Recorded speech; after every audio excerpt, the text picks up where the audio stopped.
சுப்ரபாதம். மருந்தென வேண்டாம் யாக்கைக்கு அருந்தியது அற்றது போற்றியோனின்.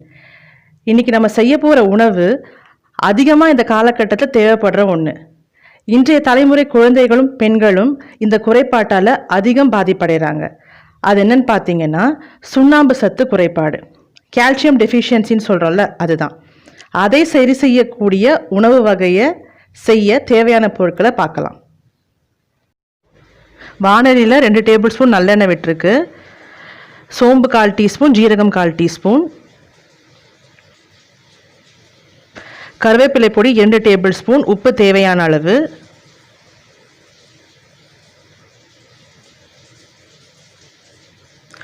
ஒரு கிண்ணம் சாதம், இந்த அளவு கப்பில் பன்னீர். எண்ணெய் காஞ்சிருச்சு. சோம்பு சீரகம் ஆட் பண்ணிக்கோங்க. அது பொரிஞ்சதும் இதில் நம்ம உபயோகப்படுத்துகிற கருவேப்பிலை பொடி பார்த்திங்கன்னா ரொம்ப மைய நம்ம ஃபைனாக அரைக்கக்கூடாது, துகள் மாதிரி தான் நம்ம அதை அரைக்கணும். அப்போ தான் இதுக்கு நல்லா டேஸ்ட் இருக்கும்.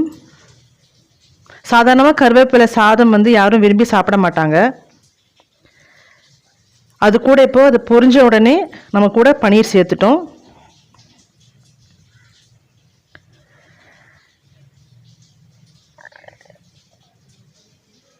இது ரொம்ப சுலபமாக சீக்கிரமாக இந்த டிஷ்ஷை நம்ம செஞ்சிடலாம்.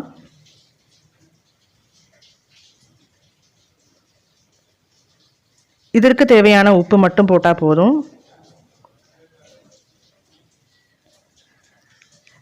சாதத்தில் நான் ஆல்ரெடி உப்பு சேர்த்துருக்கேன்.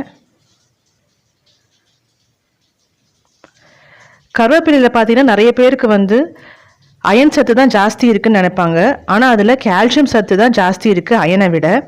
அதே மாதிரி பன்னீரில் பார்த்தீங்கன்னாலும் கால்சியம் சத்து நம்மளுக்கு ஜாஸ்தி இருக்குது.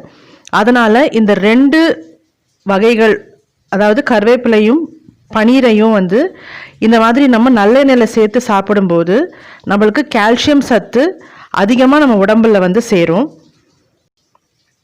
இதை அடிக்கடி நீங்கள் செஞ்சு கொடுக்கலாம்.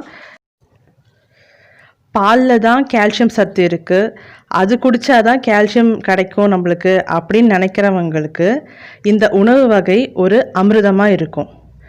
இப்போ பார்த்தீங்கன்னா ப்ரெக்னென்சி டைமில், போஸ்ட் ப்ரெக்னென்சி டைமில், அதுக்கப்புறம் இந்த மெனோபாஸ் ஸ்டேஜ், அந்த டைம்லலாம் பார்த்திங்கன்னா நம்ம நிறைய கால்சியம் டேப்லெட்ஸ் எடுக்கிறோம்.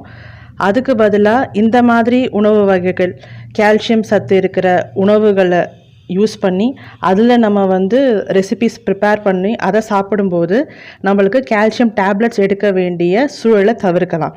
என்ன தான் இருந்தாலும் கால்சியம் டேப்லெட்ஸ் எல்லாம் கெமிக்கல்ஸ் சேர்ந்தது தான். அதனால் இந்த மாதிரி உணவு வகைகளை வீட்டில் செஞ்சு சாப்பிட்றது நம்மளுக்கு ரொம்ப ரொம்ப ஹெல்த்தி.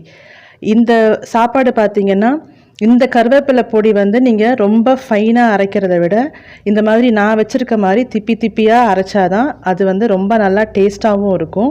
அதே மாதிரி அதில் இருக்க ஃபுல் சத்தும் நம்மளுக்கு கிடைக்கும். ஸோ அதோட இன்க்ரீடியன்ட்ஸ் நான் டிஸ்கிரிப்ஷன் பாக்ஸில் கொடுக்குறேன், அதை பார்த்துக்கோங்க. கால்சியம் சத்தை அதிகம் பண்ணக்கூடிய உணவு வகை தயார். That's all.